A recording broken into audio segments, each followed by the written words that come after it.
सतगुरु आए दया करी, ऐसे दीन दयाल।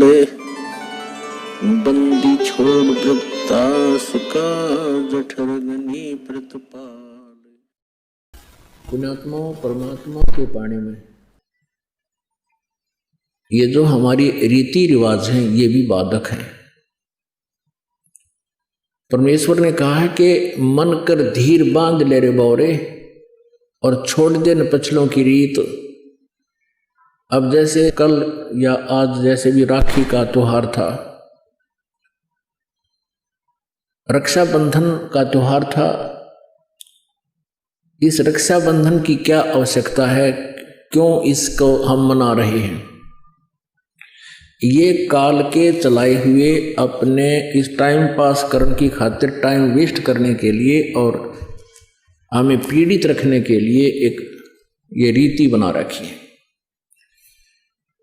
अपुणात्माओं, इस ज्ञान से परिचित होने के बाद हमारी आंखें खुल जाती हैं और जो समझदार बच्चे हैं वो इस बात को स्वीकार कर लेते हैं कि संत जो कहते हैं परमेश्वर का आदेश होता है, तो फिर वो स्वीकार कर लेते हैं, फिर वो समाज की नहीं मानते हैं।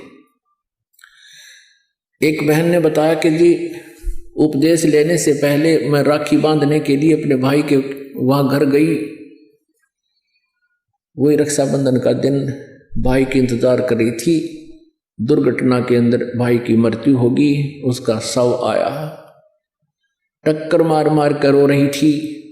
अब रक्षाबंधन की का उद्देश्य क्या है कि भाई राखी इसलिए बांधते हैं कि वो हमारी रक्षा करेगा, और भाई की रक्षा कौन करेगा?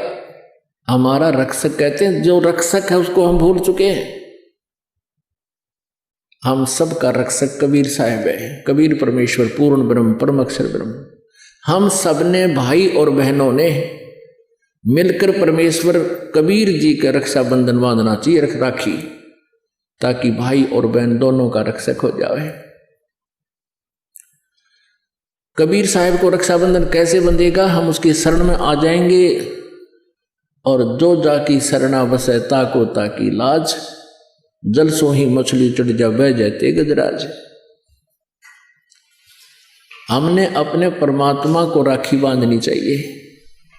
और दूसरा एक और दुख पैदा करती है ये रक्षाबंधन का दिन, जिन बहनों का भाई नहीं, अब वो रोती हैं पिछले कमरों में बैठ कर अकेली, आए हमारा भाई को नहीं, हम किसके राखी बांधेंगे?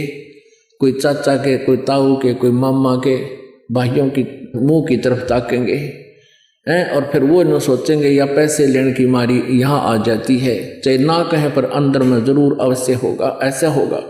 और हमने ऐसा ना करना है। हमने अपने ऊपर कर्जा नहीं चढ़ाना किसी का। तो इसलिए हमने रक्षाबंधन का त्योहार कैसे मनाना है? परमात्मा का नाम ले लेना है। और फिर ये 10वां दिन यहाँ त्योहार होता है, सत्संग होता है, इसमें आकर के हमने इस परमात्मा के ज्ञान को सुनना है। तो ये इस तरह की जो रीति रिवाजें हैं ये हमें पीड़ित करने के लिए है, हमारे को एक दूसरे से दूर करने वाली है। अब रिवाजें बन गई हैं कि बहन राखी बांधना आवेगी, उसको कुछ देना पड़ेगा, एक मजबूरी सी बन गई। तो ये भी हमारे नाते में दरार पैदा करती है।